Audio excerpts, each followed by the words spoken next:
100 सुनार की एक लोहार की। नमस्कार, जय श्री राधे, जय श्री कृष्णा। दोस्तों, आपने ये कहावत तो सुनी होगी, 100 सुनार की एक लोहार की। आज की वीडियो में जानेंगे कि ये कहावत कहाँ से मशहूर हुई, ये कहावत क्यों चली।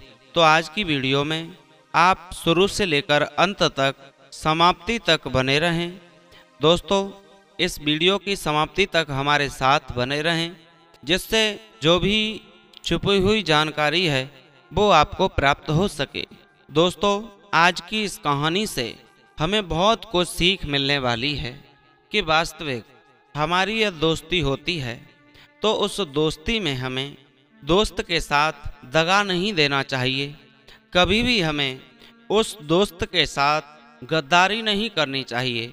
आज की कुछ ऐसी ही कहानी है जो कि एक दोस्त ने किस तरह से दूसरे दोस्त को दगा दिया है और ये कहावत बनकर के तैयार हो गई है।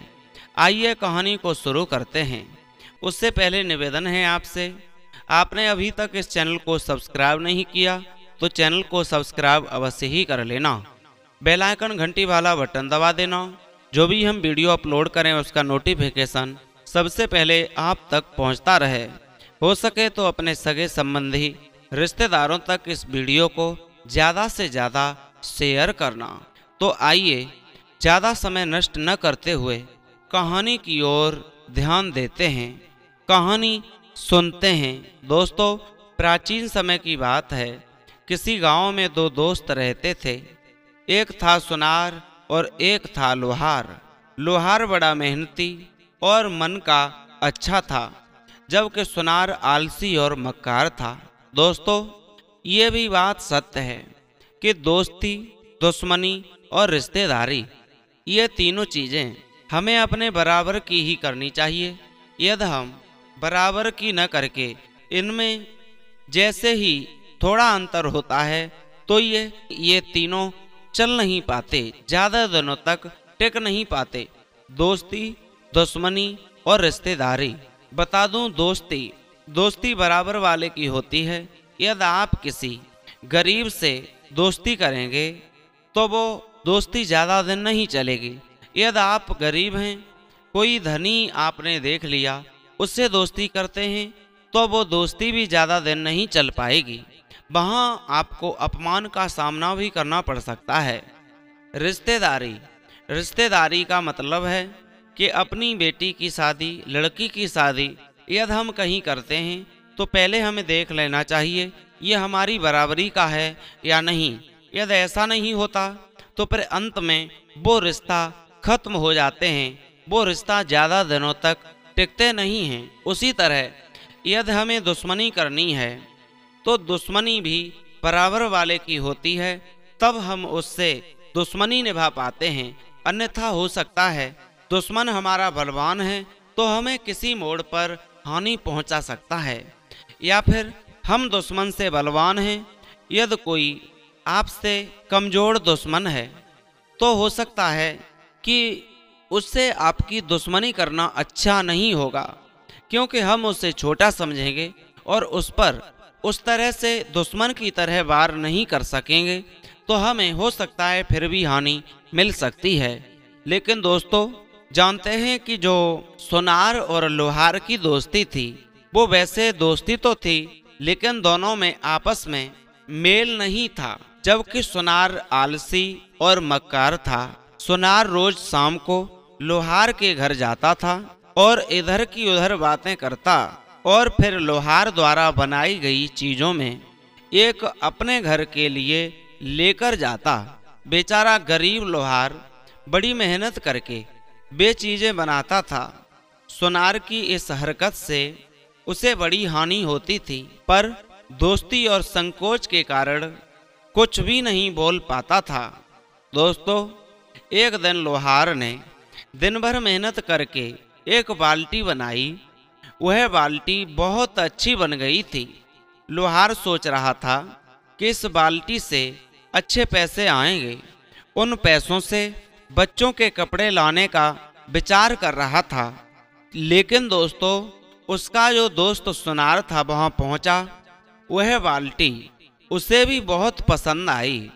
उसे घर ले जाते हुए वह बोला, इसे देखकर के तुम्हारी भाभी बड़ी प्रसन्न होगी, बड़ी खुश होगी कि हमारे लोहार देवर जी ने कितनी सुंदर बाल्टी बनाकर तैयार की है। सुनार बाल्टी लेकर के वहां से चला गया। लोहार बेचारा देखता रह गया।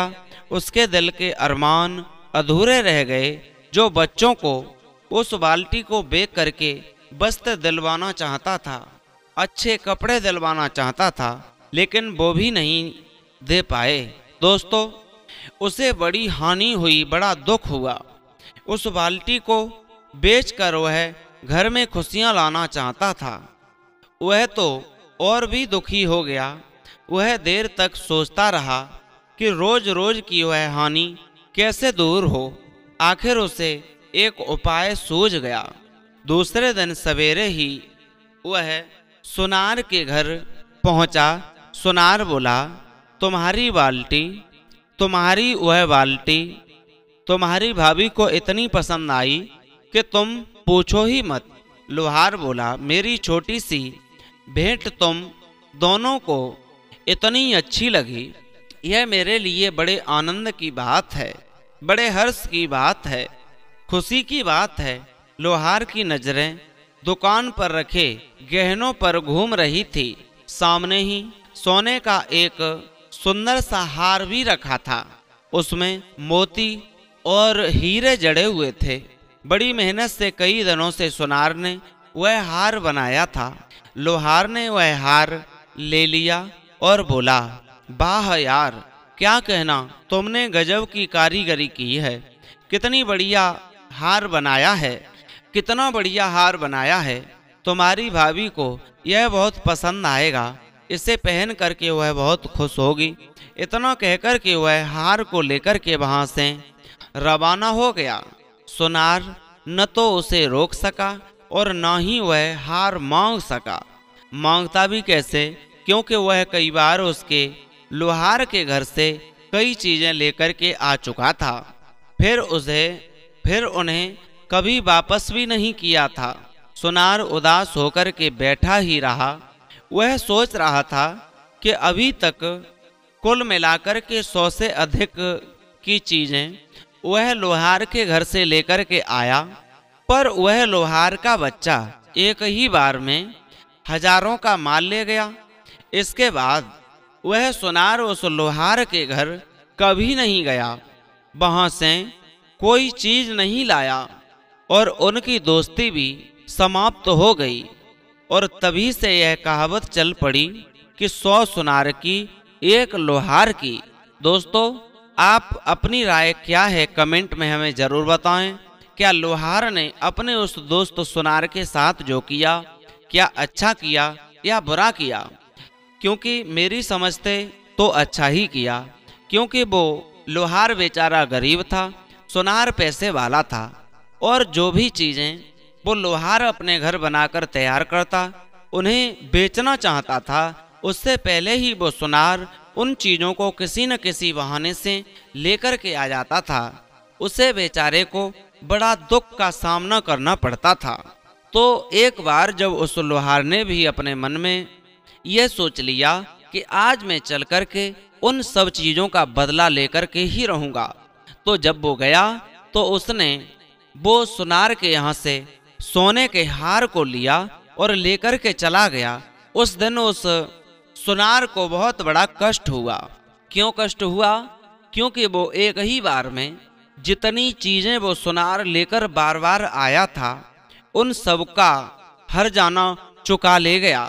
दोस्तों, इसी तरह से यदि आपका भी दोस्त कोई इस तरह से कंजूस है जो बार बार आपको ठगने की कोशिश करता है, तो आप भी उसके साथ इसी बुद्धि से काम लेना, इसी माइंड से काम लेना, जो आप अपना सारा चुकता उसी एक बार में कर सको। दोस्तों, उम्मीद है आपको ये वीडियो जरूर पसंद आई होगी, क्योंकि कहते हैं कि हमें किसी की मजबूरी का फायदा नहीं उठाना चाहिए, क्योंकि वह चीज जब अपने पर बीतती है तो बड़ी हमें पीड़ा होती है, बड़ा दुख होता है। दोस्तों, ये थी छोटी सी कहानी इसे सुनकर के आपको बड़ा ही आनंद आया होगा, आपको सीख भी मिली होगी। अब लेते हैं विदा, फिर मिलते हैं किसी नए इंटरेस्टिंग टॉपिक के साथ, मोटिवेट करने वाली कहानी के साथ। तब तक के लिए सभी भक्तों को जय